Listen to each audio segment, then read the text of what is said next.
you can feel what the person who wins is feeling, or maybe the person who doesn't is feeling. And those feelings are really intense, and they're great feelings, but they're also very fleeting. Even when I was racing, you recognise that those feelings are fleeting, and it has to be everything else from that life that makes you want to do it. Yeah, you can't just do it for the feeling if you happen to win. My name is Manon Carpenter. I'm a mountain biker from South Wales. I used to race World Cups, and since then I've been riding my bike and finding out what happens after racing.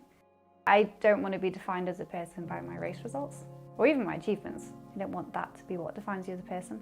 When she was sort of transitioning from retirement from racing, I don't think she knew what her plan was. She just knew that she was retiring from racing, whatever would be, would be.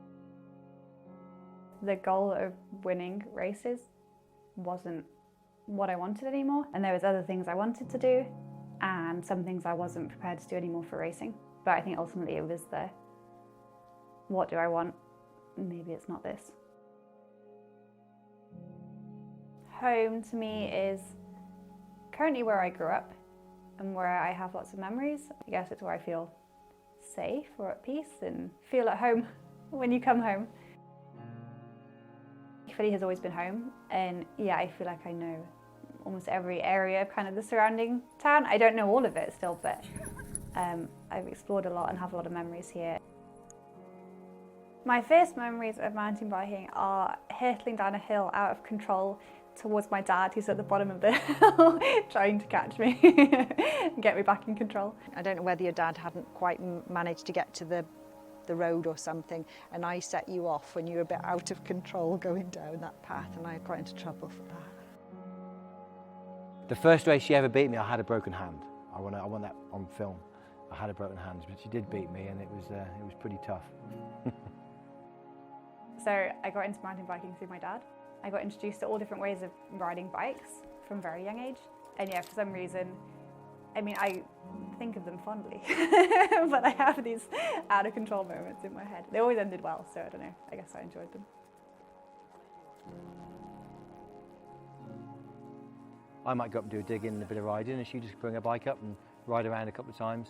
I remember once when she was getting quite good, her grandparents came, and Manon did the first jump and just crashed and winded herself awfully right in front of Grandad. Pretty little girl in little jeans, little white top, big dirt mark. She's lying on the floor. Van Road is the place probably where I learned to corner, on berms at least. Pump rollers, manual, jump doubles, crash. I guess a lot of people I still know in mountain biking now from around here, I would have ridden with them at Van Road at some point when I was like a little kid. So I don't think I would have appreciated what they were until now. You know, now I recognise, like, you see the kids going up and riding and you see what it gives them. These kids can just turn up and ride and enjoy it, and it's a place to be and a place where they can, you know, do whatever they want really within reason and enjoy the jumps. When she retired, she headed out to the Alps with a friend out there to just see if she still, as she put it to me at the time, to see if she still even enjoyed mountain biking, because she was really stressed after racing, whether or not she'd actually enjoy being on a bike and whether or not she wanted to go fast, or if that was just the end of bikes. She still loves being on the bike. And I think one thing that Manon really enjoys is just being out and just experiencing it and like feeling where you are. And then from that as well came this whole understanding that what she felt she needed to do in her future. But I think being in the outdoors and just travelling around and speaking to so many people like she does on so many projects, she really has found like her niche really with what she wants to focus on in the future. What I'm chasing has changed. You know, I'm not chasing to be the fastest anymore. Now I'm more chasing the feeling of being connected to your environment, being mindful. I was always told to do when I was racing, but it's quite hard to do when you're thinking about the next race. But yeah, I think now, it sounds quite deep, but mindful is a pretty good place to be, I think, when you're outside in the woods. Everything that I grew up on, everything that I trained on, I've always been aware that these trails are unofficial, unauthorised, but I've always known that through experience with these trails that they come and go. And I've been aware of what that means for the people building the trails, the people who ride the trails. And I've also seen the petitions that get shared when an area of woodland with these trails in it is going to get felled, you can see how much it means to the people who are about to lose their trails, that they've, that's where they've made all their memories riding. I think the very first basic step for mountain biking is to understand how to mitigate our impact. We do go into these environments, and at the moment trails are continually expanding. I love riding trails, and so many people do, and I think we have a place in these natural spaces. But the first step is to understand how to manage that, and if there's protected species or habitats, how we can still exist in these spaces in a way that doesn't upset them. Mountain biking already has some pretty great organisations that it can get involved with, who are trying to connect riders with their wild spaces and how we can improve them. We're at Trash Free Trails World Cleanup Day weekender, and we're kicking off with a pump track clean at Manon, kind of village pump track. It's pretty cool, they've got a good crew here.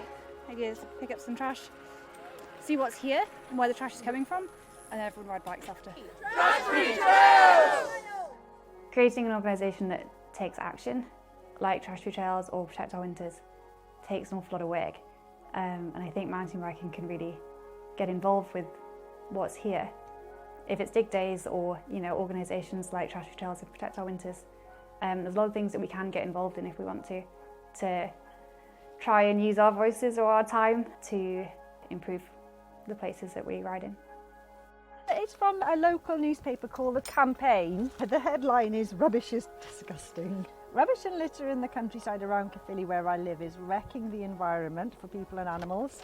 I go for lots of bike rides and walks on Caerphilly and Rudbury Mountain, and all the rubbish left by people camping and fly tipping astonishes me.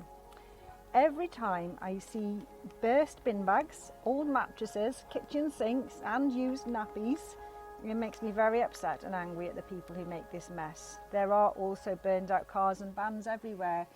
I've been on rides and walks with my family in other parts of Wales, and I know that this is a very big problem in Caerphilly compared to other places.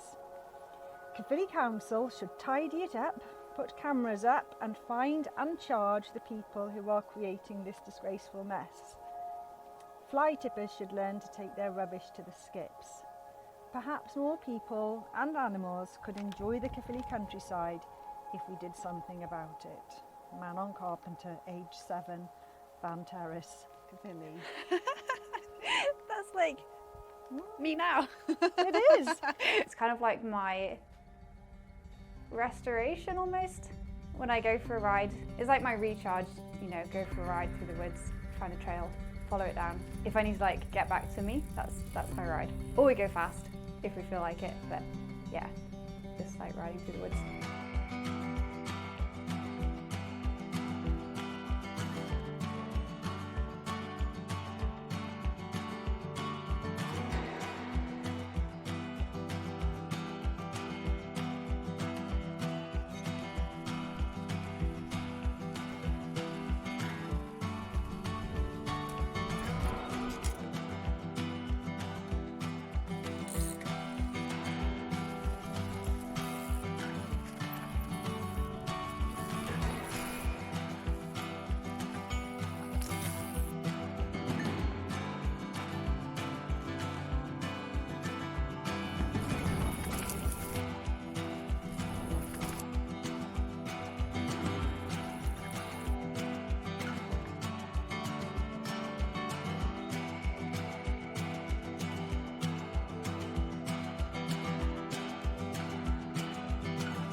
mind just going out to experience riding my bike outside in the woods on top of the mountain. Mountain biking also becomes the emotions and feelings and memories that you get from it. So yeah, it's not just bike riding, it's all the experiences that you've had riding bikes as well.